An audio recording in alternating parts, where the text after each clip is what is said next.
This is Darcie Nuttall. Say it for me. Darcie Nuttall. Nuttall. Darcie Nuttall.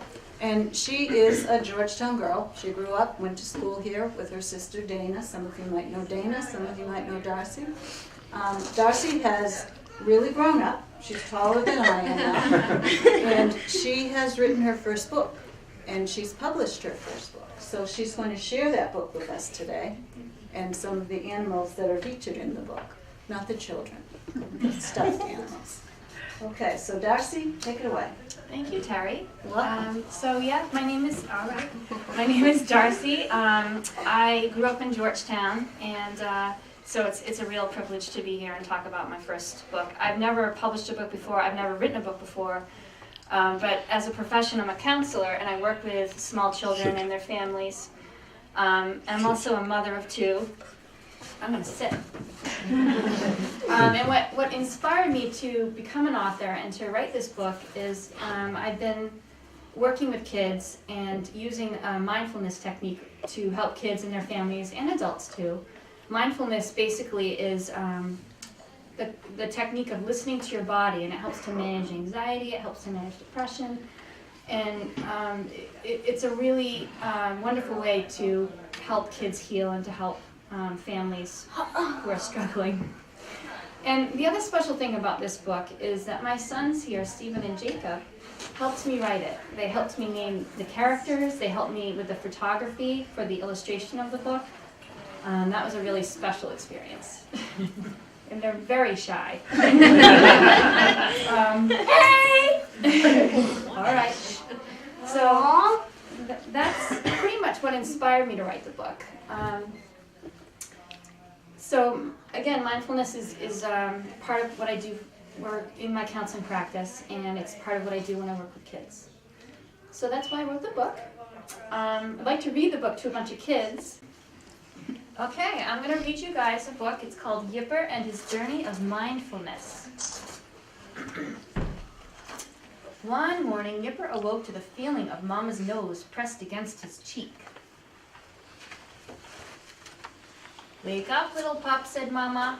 Yipper felt groggy. "Out of bed, sleepyhead," she said. Her nose felt wet against Yipper's face. "Let's go for a walk," she said. Yipper felt excited. Yipper and Mama went outside. "Where are we going?" Yipper said. Where? He was nervous. His tummy felt like it had butterflies in it. "We are going on a journey," said Mama. "Pay attention and be aware, because this moment won't stay. This time together is more important than where we're going."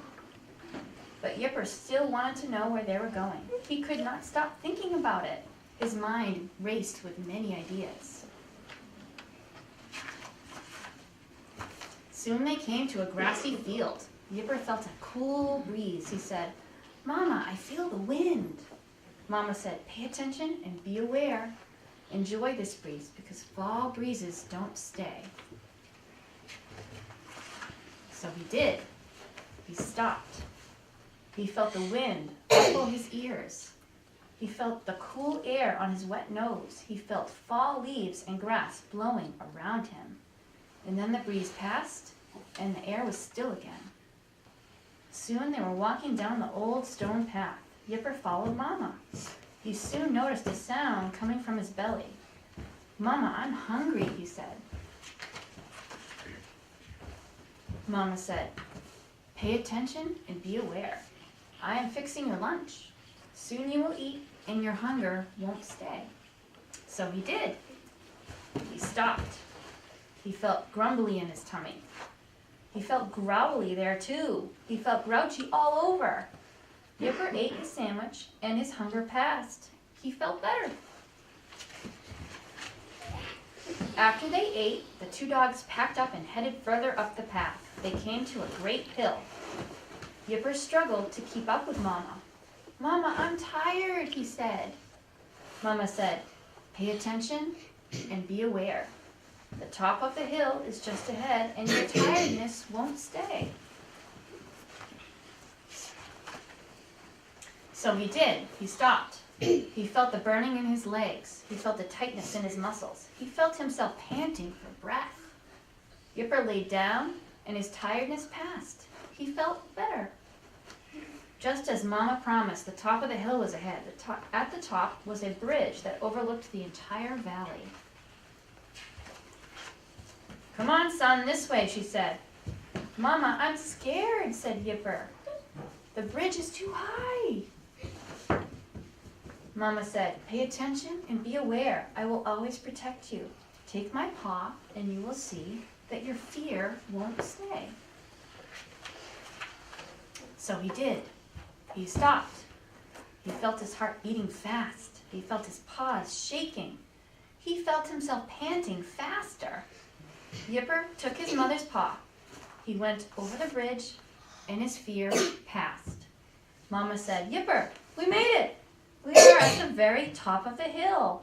"Mama, I'm so proud," said Yipper. Mama said, "Pay attention and be aware. You have accomplished so much. Always treasure this moment because moments like this won't stay." So he did. He stopped. Yipper took in the view of the valley below. He felt the cool, crisp air around his nose and the warm sun on his back. He felt the majesty of the land below, so small and vast. And then he felt something else. Warm and furry paws were around his body and gently holding him tight. Yipper felt secure as Mama hugged him closer. He felt warm. He felt safe. He felt loved. Yipper decided to always remember these feelings. That way, this moment would stay. The end. See, they're all smiling. Bravo! You guys know what mindfulness is?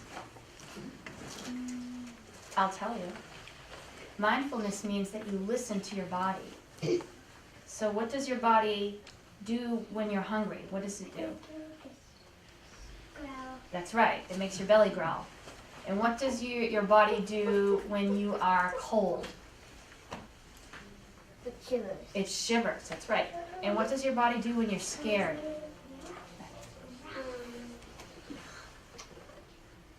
You want some help? What?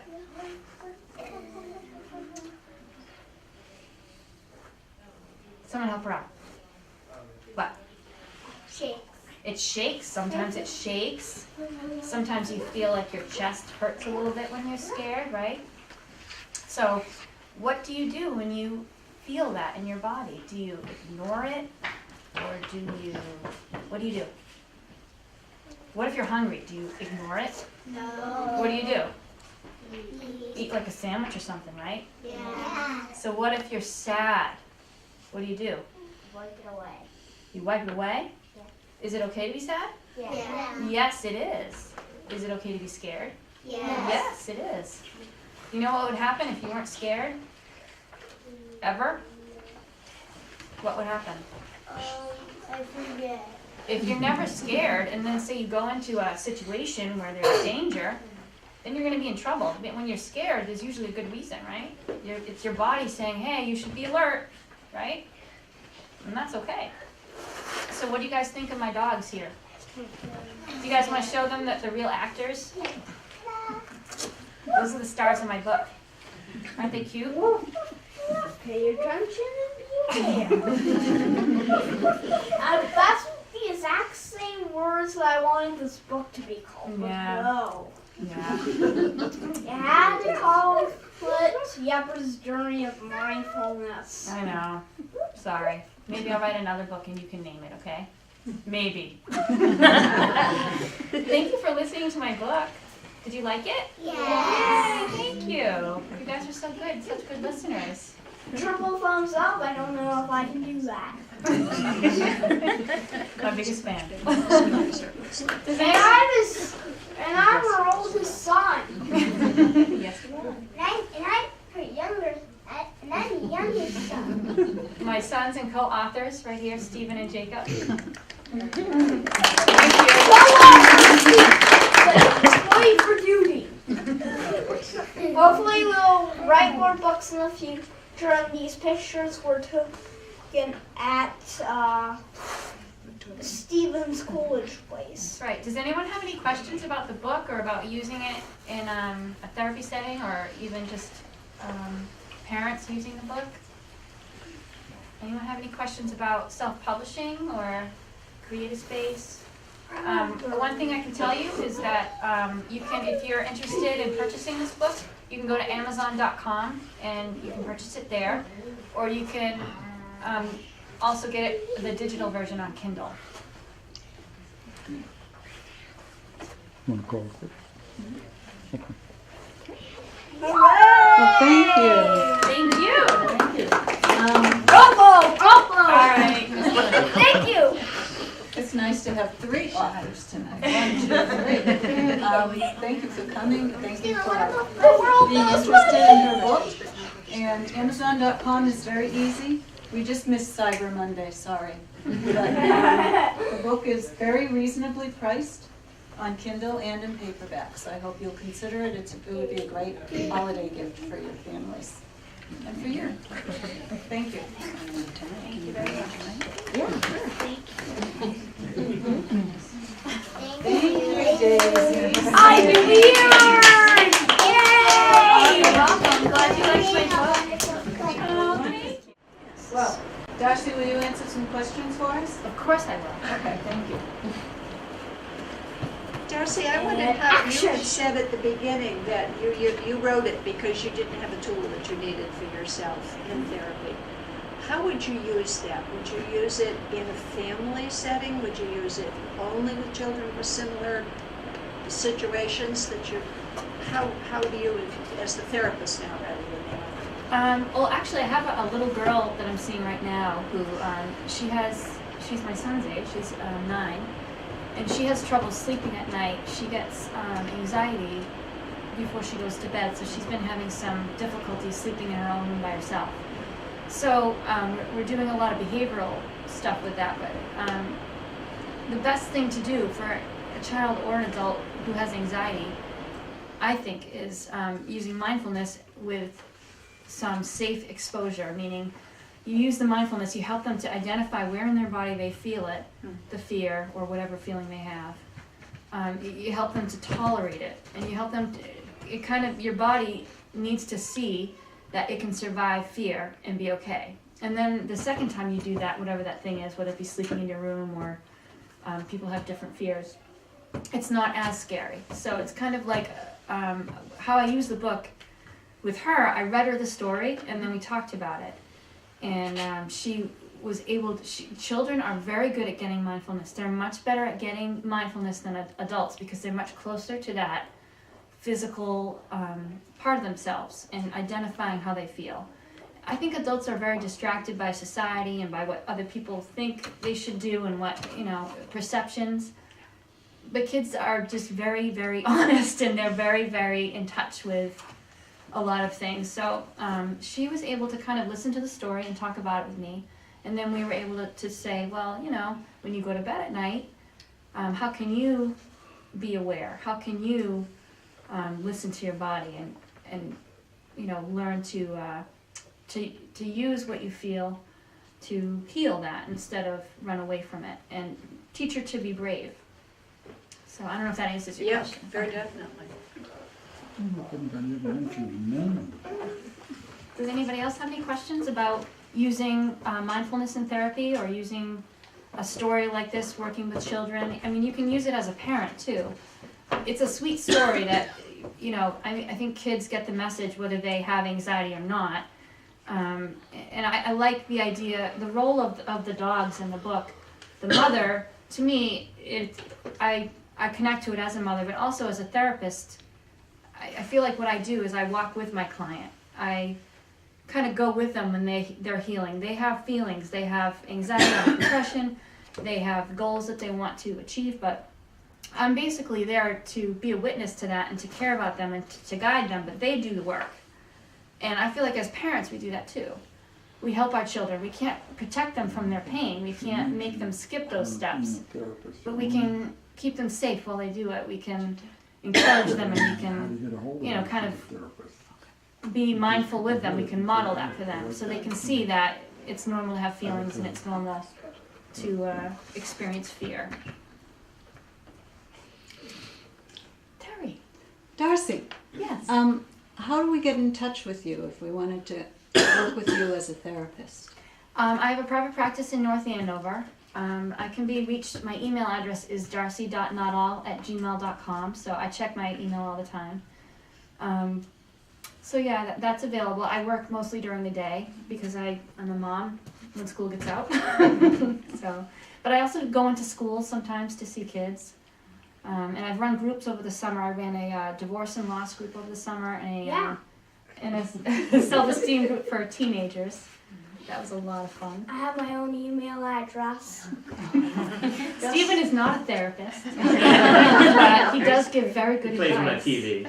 I'm an advisor. Yay! I guess he's my advisor. I didn't know that, but thank you for Yes. The name of the book. Well, I love this book, Yipper and His Journey of Mindfulness.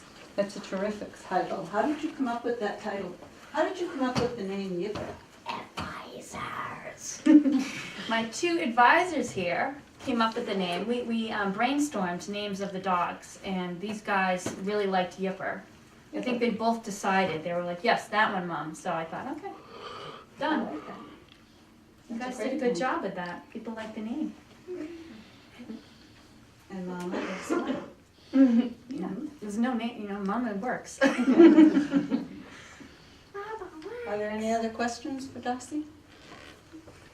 No? Well, again, I'll thank you. Thank you. It was fun.